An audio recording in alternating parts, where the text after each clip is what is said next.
आज हमारी these are the objectives for the elimination process के डिफाइन एलिमिनेशन पैटर्न क्या है, discuss the common problem of elimination.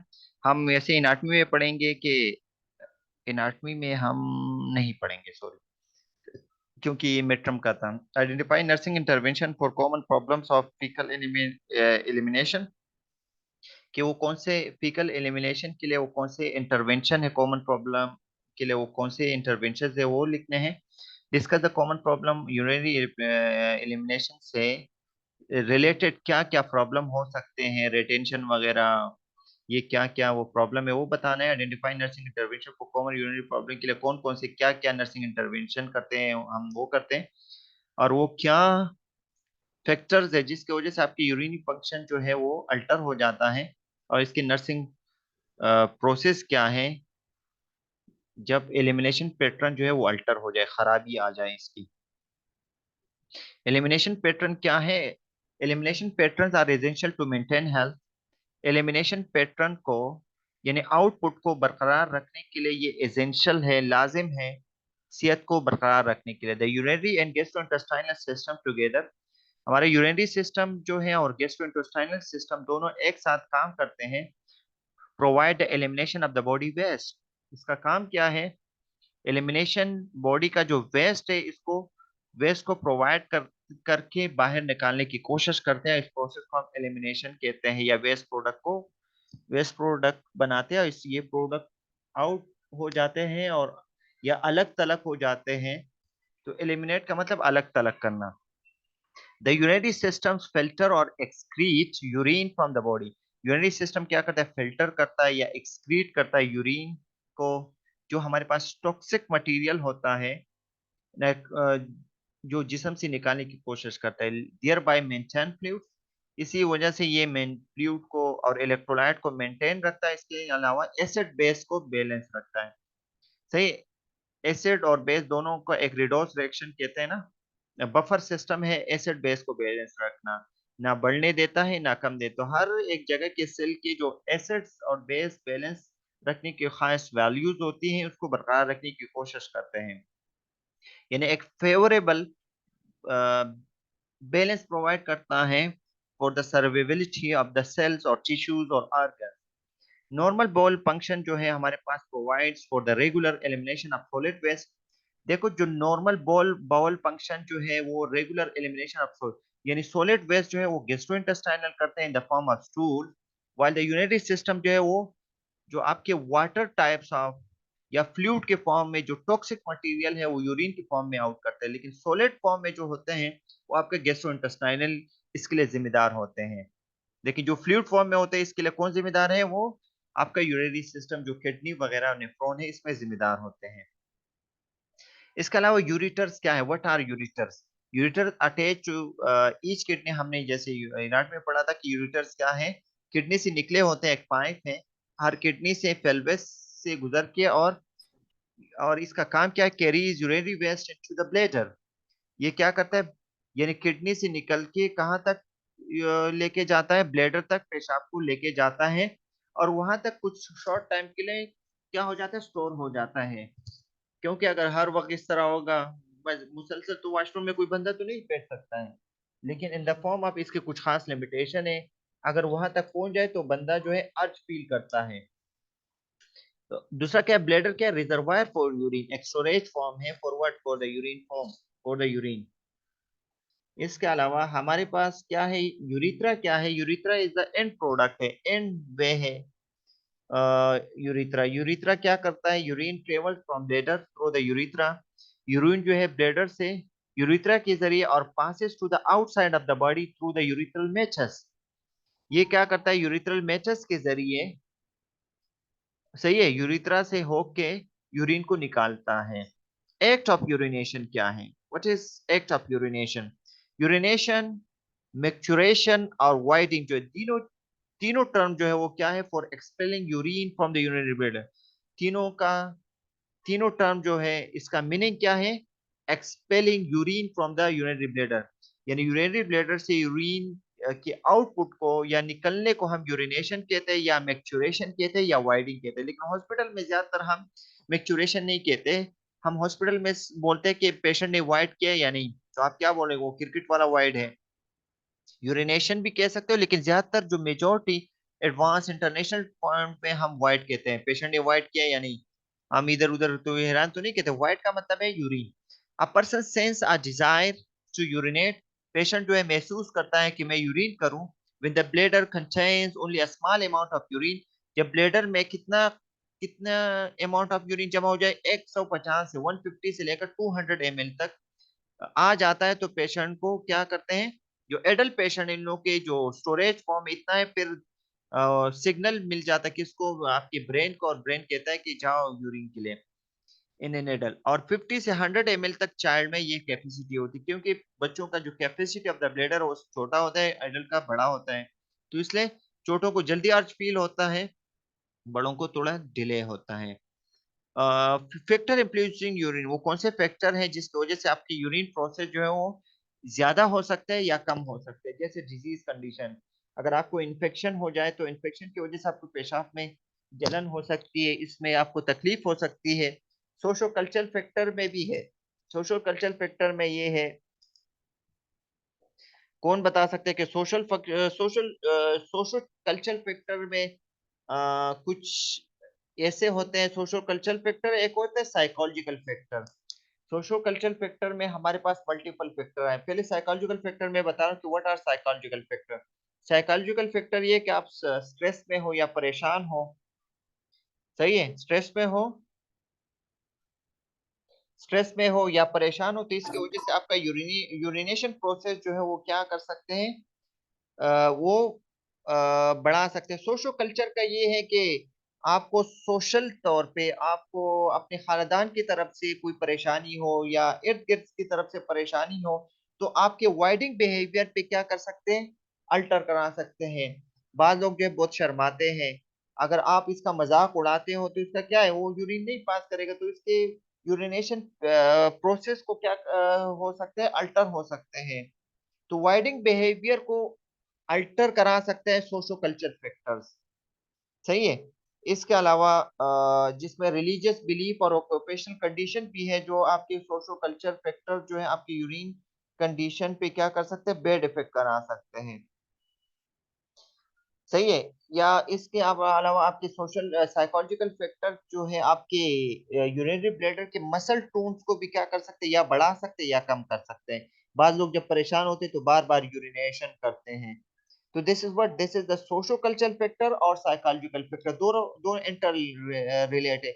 इसके अलावा अगर मसल टोन बढ़ेगा ड्यू टू साइकोलॉजिकल और सोशो कल्चरल फैक्टर, तो इसी वजह से आपको ज्यादा यूरिनेशन आ सकती है। सही है। तो हमारे पास इसके अलावा डेवलपमेंटल फैक्टर है। अगर आपके डेवलपमेंटल फैक्टर सही हो, बच्चा जो है सही बढ़ रहा हो, इसमें कोई इस तरह बीमारी नहीं आई हो, तो अगर डेवलपमेंटल फैक्टर सही हो तो उन लोगों का यूरिनेशन जो है वो नॉर्मलाइज रहती है। लेकिन जिन लोगों का डेवलपमेंटल फैक्टर जो है वो सही नहीं हो, सही तौर पे नशोनुमा नहीं पा रहा हो, तो उन लोगों का जो यूरिनेशन प्रोसेस है वो अल्टर हो सकती है। अगर फ्लूइड बैलेंस होगा तो यूरिनेशन प्रोसेस या वाइडिंग प्रोसेस सही होगा, नहीं होगा तो फिर इसमें भी खराबी आ सकती है। सर्जिकल प्रोसीजर, अगर किसी सर्जरी करते हैं, फॉर एग्जाम्पल अगर यहाँ के नहीं करते हो किडनी इस तरह की सर्जरी नहीं, अदर देन आपकी यूरिनरी सिस्टम से अदर देन दूसरे ऑर्गन का अगर प्रोसीजर करते हो, अगर आप हाईली एनेस्थीसिया देते हो, तो high anaesthesia lead toward retention की तरफ लेके जा सकता है। तो this is what surgical procedure की वजह से भी हो सकते हैं। कुछ जैसे मेडिकेशन मैंने बताया, जैसे एनेस्थीसिया जो है वो आपकी वाइडिंग प्रोसेस को क्या करता है, अल्टर करा सकता है। इसी तरह अगर आप लेसिक्स देते हो तो आपके यूरिनेशन को बढ़ा सकता, यूरिनेशन को बढ़ाएगा तो फिर क्या होगा, आपके फ्लूइड इलेक्ट्रोलाइट इम्बैलेंस करा सकता है, आपके सोडियम को कम करा सकता है। तो this is the bad effect of the आपके फैक्टर इन्फ्लुएंस यूरिनेशन को, ये भी फैक्टर बढ़ा सकता है। इसके अलावा डायग्नोस्टिक एग्जामिनेशन, अगर आप डायग्नोस्टिक एग्जामिनेशन करते हो, फॉर एग्जांपल आप कैथेटराइजेशन करते हो, कैथेटराइजेशन जो है वो भी एक वो तरीका है। या हमारे पास डायग्नोस्टिक एग्जामिनेशन में कुछ मुख्तलिफ प्रोसीजर है, अगर इसमें भी कोई खराबी इस तरह कोई खराबी आ जाते हैं, कुछ मिस अप करते हो, तो this also improves your urination process. Alteration, अगर आपके यूरिनेशन में कोई अल्ट्रेशन आ जाती है तो आपके क्या यूरिनरी रिटेंशन हो सकती है, यूरिनरी ट्रैक इन्फेक्शन हो सकती है। यूरिनरी ट्रैक इन्फेक्शन तो आपको जानते हो, यूरिनरी ट्रैक रिटेंशन का मतलब क्या है? रिटेंशन का मतलब क्या है, कोई बता सकते हैं प्लीज? ये तो आसान अल्फाज है, प्लीज आप लोग जवाब दो भाई, what is mean by retention? Rehan आप बताओ। सही है, पलो। रिटेंशन का मतलब है रुक जाना। सही है। आपने देखो ठीक है। बाद लोगों का यूरिन नहीं होते तो रिटेंशन, रिटेन हो जाए, बोल रहे ये रिटेन कर रहे हैं, तो स्टॉप रिटेन करो। रिटेंशन का मतलब पेशाब रुक जाना, बंद हो जाना। ट्रैक इन्फेक्शन का पता है, यूरिनरी इनकंटिनेंस का मतलब ये है कि पेशाब पे काबू नहीं पाते हैं और कतरा कतरा इस तरह के यूरिन जो है लीक्स हो जाते हैं, पर्सन लीक्स यूरिन। वो एक्सीडेंटल भी हो सकते हैं, वो बाई फियर भी हो सकते हैं, वो मुख्तलिफ वजूहात हो सकते हैं। यूरिनरी डाइवर्जन कोई बता सकते हैं what's mean by urinary diversion? Rehan आप बताओ प्लीज, अगर आपको पता हो। सर इसका पता नहीं है मुझे। यूरिनरी डाइवर्जन का मतलब है डाइवर्ट करना। यूरिनरी डाइवर्जन वो प्रोसेस है जिसकी वजह से, जैसे आप यूरिथ्रा के जरिए जो नॉर्मल पर्सन है, नॉर्मल इंसान है, वो क्या करते हैं, यूरिथ्रा के जरिए यूरिनेशन करते हैं। लेकिन ये क्या है, यूरिनरी डाइवर्जन जो है बाय सर्जिकल प्रोसीजर, जो फॉर एग्जांपल इसको यूरिथ्रल, बाद लोगों का एक्सीडेंट होता है, ये हमने देखे भी है, किन लोगों का यूरिथ्रा जो है वो इन्फेक्टेड हुआ होता है या ब्लॉकेज हुआ होता है, तो हम क्या करते हैं, वहां ब्लेडर से वहां को क्या करते हैं, ब्लेडर सुप्रा, इसको हम क्या कहते हैं, सुप्रा प्यूबिक कैथेटराइजेशन, कभी सुना है या नहीं? सुप्रा प्यूबिक कैथेटराइजेशन करते हैं, ये जो हम डायरेक्टली ब्लेडर में कैथेटर करते हैं, एंटर कर लेते हैं, वहां से यूरिन फिर लीक आउट हो जाता है। इसका यूरिन जो है बाय यूरिथ्रा के बजाय वो कहाँ से आउट हो जाता है, सुप्रा प्यूबिक कैथेटर के जरिए करते हैं, या कोई ब्लॉकेज की वजह से, कोई भी वजूहत है। तो यूरिनरी डाइवर्जन का मतलब है अदर देन ओरिजिनल प्लेस से आप, यानी अदर देन यूरिथ्रा से आप दूसरे वे बनाते हो सर्जिकल प्रोसीजर से, वो क्या है, उसको क्या कहते हैं, यूरिनरी डाइवर्जन कहते हैं। वो हेरिडिटरी भी हो सकते हैं। अभी एक एक पढ़ते हैं कि व्हाट इज यूरिनरी रिटेंशन। एक an accumulation of urine in the bladder because the bladder is unable to partially और कंप्लीट एम्प्टी। ये बोले कि यूरिन का एक्युमुलेशन होना ब्लैडर में, या पार्शियली या कंप्लीटली एम्प्टी नहीं होता है, इसको हम यूरिनरी रिटेंशन कहते हैं। थोड़ा थोड़ा पेशाब करते हैं, महसूस होता है, लेकिन कम कम पेशाब करके दोबारा फिर 10 मिनट के बाद दोबारा आ जाते हैं, this is what urinary retention. सही है। और इसको तकलीफ दर्द भी होते हैं, ज्यादातर ये पोस्ट सर्जिकल प्रोसीजर के बाद होता है, due to the highly anaesthetic effect. The pressure in the bladder builds so that the external urethral meatus is unable to hold back urine. ये आपका जो एक्सटर्नल यूरिथ्रल मेचस होता है, this the part of urine, urethral part है, यानी आपको urine को hold नहीं कर सकते हो, लेकिन फिर भी आपका प्रेशर जो है, आपको तकलीफ होती है, दर्द होता है। और द स्पेंक्टर्स, हमारे पास दो स्पेंक्टर होते हैं यूरिथ्रल साइड पे, एक्सटर्नल एक इंटरनल होते हैं। जो एक्सटर्नल होते हैं वो हमारे काबू में होते हैं, वो वॉलेंट्री होते हैं। जो इंटरनल स्पेक्टर वो इनवॉलेंट्री होते हैं। तो the sphincter opens to allow a small volume of urine to escape. जो आपका इंटरनल या एक्सटर्नल स्पेंक्टर होते हैं वो अलाउ करते हैं स्मॉल अमाउंट ऑफ यूरिन को एस्केप करने में, निकलने में। After which the bladder fall enough to allow the sphincter to close। फिर क्या होता है, प्रेशर थोड़ा बहुत कम होके फिर आपका स्पेंक्टर मसल दोबारा क्लोज हो जाता है, लेकिन आपका यूरिनरी ब्लैडर फिर भी फिल हुआ होता है। तो this condition is known as urinary retention. या पार्शियली एम्प्टी होती है आपका ब्लैडर, या कंप्लीटली। तो ज्यादातर इसका रीजन ये पोस्ट सर्जिकल प्रोसीजर के बाद होता है। द पेशेंट में डेवलप ओवरफ्लो इनकंटिनेंस। पेशेंट इसके वजह से ओवरफ्लो इनकंटिनेंस हो सकता है, खतरा खतरा निकल सकता है इससे, यानी unable to control to hold the urine को हम इनकंटिनेंस कहते हैं। रिटेंशन का मतलब रुक जाना।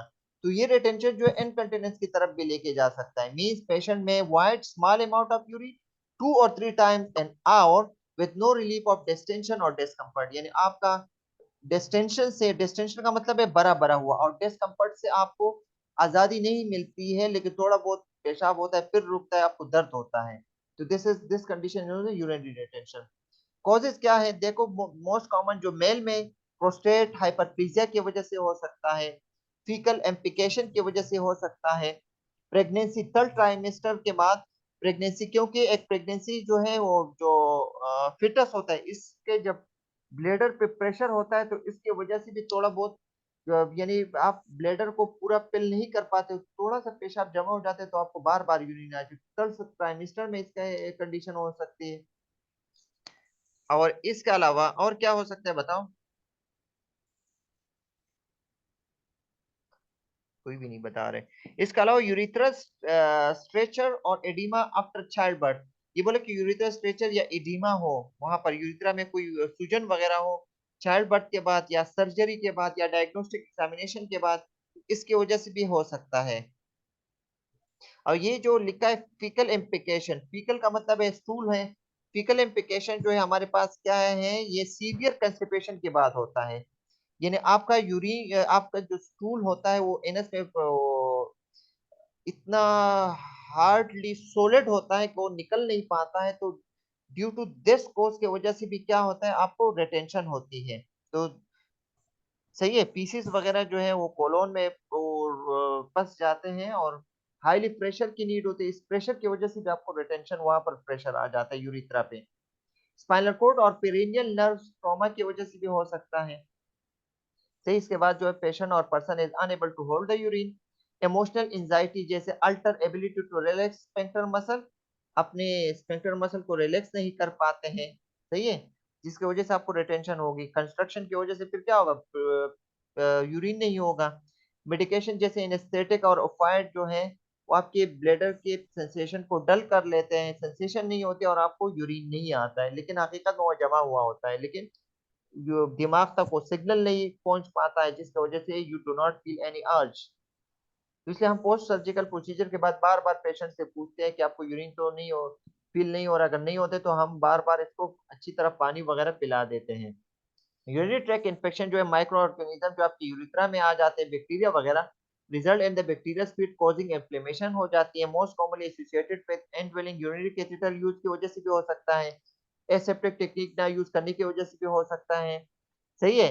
और ई कोलाई और बैक्टीरियम कॉमनली फाउंड, हमारे पास ई कोलाई जो है ज्यादातर ये कॉमनली फाउंड हो जाते हैं आपकी in the colon, is responsible for 75 से लेकर 95% होता है यूरिनरी ट्रैक इन्फेक्शन, इसके वजह से ई कोलाई की वजह से। और पुअर पेरेनियल हाइजीन का मतलब ये है, पुअर का मतलब गरीब नहीं होता है यहाँ, मतलब पेरेनियल एरिया की सही सफाई नहीं करते हो तो इसकी वजह से भी यूरिनरी ट्रैक इन्फेक्शन हो सकती है। सही, पेरेनियल एरिया। और इसके अलावा that is failure to wipe from the front to back after voiding, या वाइडिंग का मतलब ये है फ्रंट टू बैक, हमेशा जब भी सफाई करते हो पेशेंट का भी करते हो तो इसका मतलब क्या है, फ्रंट टू बैक की तरफ जाना है, बैक टू फ्रंट की तरफ नहीं जाते, ये तरीका है, ये आप लोगों को पता है, यानी असेसमेंट में किसी ने बताया कि पेशेंट की सफाई कैसे करते हो? पहले एनल एनल एरिया नहीं, पहले फ्रंटल एरिया की सफाई करोगे, देन बैक की तरफ जाओगे। सही है। तो हम क्या करते हैं, देखो, जो फार्मूला है उसका ये है, इसको क्या, गंदे को क्या कहते हैं, डर्टी टू क्लीन की तरफ नहीं जाना है बल्कि क्लीन टू डर्टी की तरफ जाना है, ये फार्मूला है, ये फार्मूला हमेशा वो करो, डर्टी टू क्लीन की तरफ नहीं जाओगे बल्कि clean to dirty.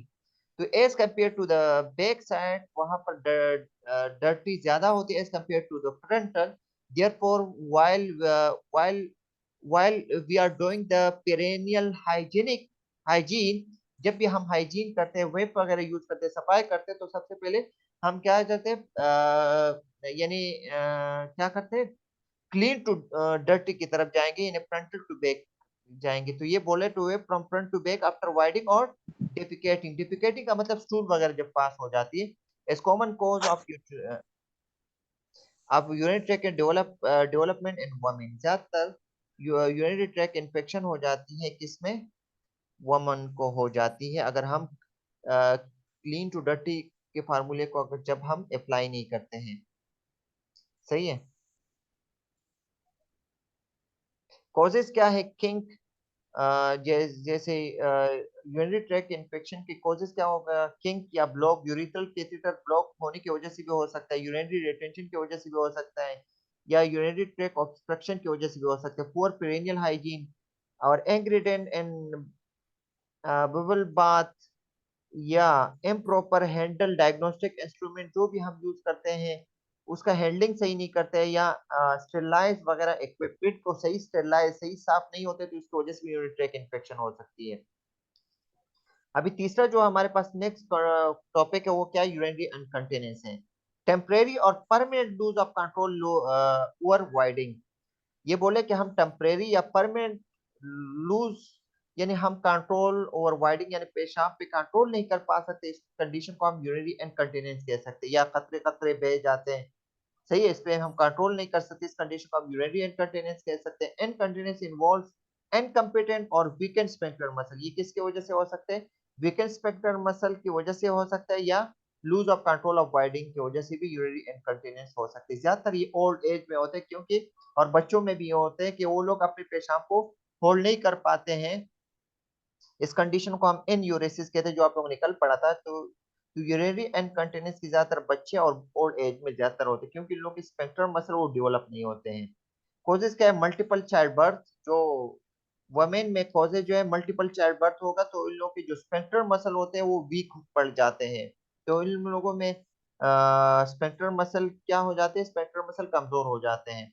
Pelvic organ surgery की वजह से, जो फीमेल के पेल्विक ऑर्गन के डिलीवरी के सी सेक्शन वगैरह हो जाते हैं, removal of prostate gland weaken sphincter, अगर प्रोस्टेट ग्लैंड को रिमूव किया जाता है प्रोस्टेट जो मेल में, तो इन लोगों के स्फिंक्टर मसल कमजोर हो जाते हैं। मेंटल कंफ्यूजन का मतलब ये है कि परेशान होना, सेडेटिव और एनाल्जेसिक, या स्पाइनल कॉर्ड इंजरी, या ब्लेडर स्पाज्म वगैरह, या ब्लेडर एट्रोपी, जो ब्लेडर जो है वो कैंसर की वजह से, या ब्लेडर एट्रोपी वगैरह यानी छोटा हो जाता है, तो इसकी वजह से भी आपको यूरिनरी इनकंटिनेंस हो सकती है।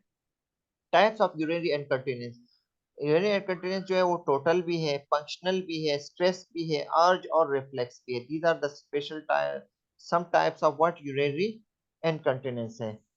यूरिनरी डाइवर्जन आप लोगों को पढ़ मैंने बता भी दिया, any one of several surgical procedure to reroute, reroute route का मतलब रास्ता, रीरूट दोबारा बनाना यूरिन के लिए, urine flow from its normal pathway, इसके नॉर्मल पाथवे के बजाय हम दूसरी जगह पे दूसरा रास्ता बना देते हैं फॉर यूरिन आउटपुट के लिए, this is known as urinary diversion. It may be necessary for disease, ये डिजीज को या डिफेक्टिव यूरिटर, या डिफेक्टिव यूरिटर की खराबी की वजह से भी हम बना सकते हैं, या ब्लेडर की खराबी की वजह से भी बना सकते हैं, या यूरिथ्रा की खराबी की वजह से यूरिनरी डाइवर्जन किया जाता है सर्जिकल। आइदर टेम्परेरी तौर पे हम भी करते हैं और परमानेंटली भी करते हैं। तो आप लोग अगर हॉस्पिटल साइड पे जाओगे तो आप लोग देखोगे कि यूरिथ्रा के जरिए सुप्राप्यूबिकली ज्यादातर लगाते हैं। May be necessary and some patient, कुछ पेशेंट के लिए नेसेसरी भी है, who have condition such as bladder cancer, radiation injury to the bladder वगैरह, अगर इस तरह आ जाते तो यूरिनरी डाइवर्जन किया जाता है। Average daily urine output in adult में तकरीबन 1500 ml ये नॉर्मल होता है, सही है। Terms of alter urine production, जब आपके यूरिन प्रोडक्शन जो है अल्टर हो जाता है, कम हो जाए बढ़ जाए, तो इसके अलग अलग टर्म्स है। पोलीयूरिया का मतलब the production of abnormal large amount of urine by the kidney, अगर किडनी के जरिए ज्यादा अमाउंट ऑफ यूरिन फॉर्मेशन हो जाए, इसको हम पोलीयूरिया कहते हैं, जो ज्यादातर हमारे पास कब होता है, हमारे पास ये ज्यादातर, कोई बता सकता है कि पोलीयूरिया कब होता है। सर जब प्रोस्टेट ग्लैंड का मसला होता है, मतलब प्रोस्टेट नहीं नहीं ग्लैंड का नहीं बढ़ना। नहीं नहीं, सर ब्लड कौन सी बीमारी में, कौन सी बीमारी में पेशाब शुगर, ज्यादा होता है। Sugar sir sir, kidney disease में ज्यादा होता है, हाँ, किडनी डिजीज में। ये डायबिटीज कौन के बत साथ भी, नहीं नहीं, किडनी डिजीज की वजह से नहीं होता है, किसी एक ने सही डायबिटीज में, जवाब दिया। हाँ डायबिटीज, डायबिटीज। हाँ डायबिटीज में यूरिन जो है, this is the one sine है कि वहां पर क्या होता है, यूरिन ज्यादा होता है। एक होता है ओलीयूरिया, नहीं ये ओलीगूरिया, प्लीज इसको करेक्ट कर लो। OLIGURIA, ओलिगुरिया का मतलब जब आपका यूरिन आउटपुट क्या हो जाए, कम हो जाए फ्रॉम नॉर्मल लेवल। ये 400 ml भी है, 500, जब 500 ml से आपका यूरिन आउटपुट, या 400 ml से आपका यूरिन आउटपुट कम हो जाए, इस कंडीशन को हम ओलिगुरिया कहते हैं, सही है। सर ये बीपी, OLIGU, ओलिगुरिया, ये वाला ओलिगुरिया कहते हैं। फिर हमारे पास दूसरा कंडीशन है, एक होता है एनीयूरिया। एनीयूरिया जानते हो वो किस कहते हैं, लेक ऑफ यूरिन प्रोडक्शन, यानी आपका यूरिन प्रोडक्शन जो है कम हो जाए, इसको हम एनीयूरिया कहते हैं। कोई बता सकता है कि व्हाट वो ज्यादातर किडनी फेलियर वाले लोगों में होते हैं। सर सही किडनी है। स्टोन में। नहीं नहीं, किडनी फेलियर आपका production of urine, kidney stone तो एक अलग चीज है। ओलिगोरिया जो है हमारे पास कब होता है, जब आपका 500 से जब लेस हो जाए और 400 से ज्यादा हो जाए। सही है। तो इसको हम फिर ओके क्या कहते हैं, ओलिगोरिया कहते हैं। और एनीयूरिया का मतलब ओलिगोरिया से फिर मजीद खतरनाक कंडीशन कौन सा है, एनीयूरिया है। सही है। एनीयूरिया जब आपका यूरिन आउटपुट 0 पे भी आ सकता है। सही है। सही है, तकरीबन 100 ml तक आपका प्रोडक्शन आ जाए तो हम इसको क्या कहते हैं, एनीयूरिया कहते हैं, या एब्सेंस ऑफ यूरिन भी कहते हैं इसको। या इस कंडीशन को दूसरा एक, एनीयूरिया को हम एन्यूरिसिस भी कहते हैं, जब आपका किडनी जो है यूरिन प्रोडक्शन ना करे, तो दिस कंडीशन इज एनीयूरिया और एन्यूरिसिस। तो हम ये भी कर सकते हैं कि हम ये भी कह सकते हैं कि एनीयूरिया और enuresis occur when the kidneys are not producing urine। सही है। तो पहले क्या होता है, पहले पेशेंट जो है एक्सपीरियंस करता है ओलिगोरिया, एक्सपीरियंस करता है, दिस ओलिगोरिया का जब हम इलाज नहीं करते तो this oliguria will lead to what, anuria की तरफ कन्वर्ट हो सकता है। अल्टर यूरिनरी यूरिनरी एलिमिनेशन, वो क्या है, यूरिनरी फ्रीक्वेंसी क्या है, वाइडिंग एट फ्रीक्वेंट इंटरवल। फ्रीक्वेंसी का मतलब 8 घंटे 2 घंटे के बाद एक खास इंटरवल के वक्फे के साथ जब आप यूरिन करते हो, उसको यूरिन कहते हैं। तकरीबन 4 से लेकर 6 मरतबा पर डे होना चाहिए, या इससे ज्यादा कम नहीं होनी चाहिए। अर्जेंसी किसे कहते हैं, the sudden strong desire to void, आपको सख्त वो आप लोग एकदम जो बोलते हैं ना अर्जेंसी, अर्जेंसी का मतलब है स्ट्रॉन्ग डिजायर टू वाइड, इसको हम अर्जेंसी कहते हैं। Unable to hold the urine, इसमें जैसे अनकंटिन्यूस में जैसे unable to hold the urine है, लेकिन वो तो फॉर द शॉर्ट टाइम, जो लॉन्ग टर्म होता है। लेकिन urgency for the short term हो सकता है कि आपको अर्जेंसी है, यानी आप बिल्कुल यूरिन को होल्ड नहीं कर सकते, this condition is known as urgency. दूसरा है डेस्यूरिया। डेस्यूरिया का मतलब, यूरिया का मतलब यूरिन है, डेस का मतलब डिफिकल्टी। सही है। डिफिकल्टी जानते हो, डिफिकल्टी एंड यूरिनेशन। सही है।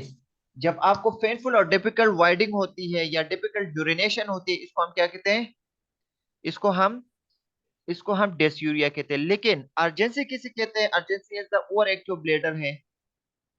सही है, जिसको हम ओ ए बी भी कहते हैं। O for over, A for active, B for bladder. जिसकी वजह से आपको जैसे फॉर एग्जांपल 10 मिनट के बाद यूरिन बार बार आ जाते हैं। सही है। आपको फील होता है कि you may feel like you need to pass a urine. सही है, many time during the day and night. लेकिन यह फिर क्या होता है, फिर जब जाते हो फिर वहां पर थोड़ा सा पेशाब होता है, this condition is known as urgency. सही है। आपको बहुत हाईली यूरिन फील होते हैं, लेकिन जब आ जाते हो थोड़ा सा पेशाब हो जाता है, तो this condition is no urination, लेकिन आप इसको होल्ड नहीं कर पाते हो। दूसरा हमारे पास का एन्यूरेसिस, हमने अब पढ़ा ना, enuresis anuria. Involuntary urination in children beyond the age when voluntary control is normally required. सही है। एन्यूरेसिस क्या है, इनवॉलंटरी यूरिनेशन है, जो बच्चों में ज्यादातर होता है, जब आपकी when voluntary control is normally required, जब इसको वॉलंटरी कंट्रोल की नीड होती है, तो इस कंडीशन को हम क्या कहते हैं, एन्यूरेसिस कहते हैं। देखो हमने एन्यूरिया और एन्यूरेसिस जो है वो ए से था, ये किससे है, ये हमारे पास ये किससे है, ई से है। तो आप लोग इसमें स्पेलिंग को भी देख के आप लोग देख लीजिए। तो एन्यूरेसिस हम किसे कहते हैं, कोई बता सकता है। सर इसमें एब्सेंस होता है। हाँ, ए से जो है एन्यूरिया जो होता है, एन्यूरिसिस इसमें जैसे एब्सेंस आप। नहीं, एन्यूरेसिस हम बेड वेटिंग को भी कहते हैं, जो बच्चे जो है अपने अ, जो बच्चे जो है करंट बिस्तर, जो नहीं बच्चे हो जो है बच्चे जो है बिस्तर को वेट करते हैं, इसको हम बेड वेटिंग भी कहते हैं, एन्यूरेसिस को। सही है। इसको रहा। पता ही नहीं चलता है, बस डायरेक्टली वो कर लेते हैं, तो बेड वेटिंग ही ज्यादातर ये बच्चों में ज्यादातर होते हैं। यूरिनरी इनकंटिनेंस आप लोगों को पता है कि इनवॉलंटरी यूरिनेशन है, as a symptoms not a disease. सही है, ये एक सिम्टम है लेकिन डिजीज नहीं है। पेल्विक मसल एक्सरसाइज और Kegel exercise help to strength pelvic floor. ये बोले कि जब आप एक्सरसाइज करते हैं, आपके पेल्विक फ्लोर की मसल को स्ट्रेंथ कर लेते हैं, जिसकी वजह से आपको जो इनकंटिनेंस या एलिमिनेट एपिसोडिक प्रोसेस को वो क्या करें, रिड्यू कर सकते हैं।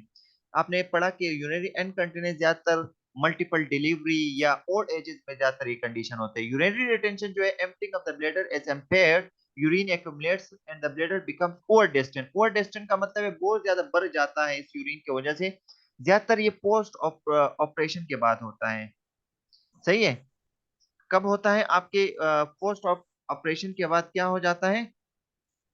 पोस्ट ऑपरेशन के बाद जो है आपके जो इम्पल्सेस हैं, यानी सेंसेशन जो है वो ब्लॉक हो जाती है। तो इस सेंसेशन के ब्लॉक की वजह से क्या हो जाता है? आपको यूरिन फील नहीं होता है। तो this condition is known as incontinence है। तो आज तक के लिए इतना ही, क्योंकि ये 45 है तो कल आज आप पढ़ेंगे। सही है। Okay sir.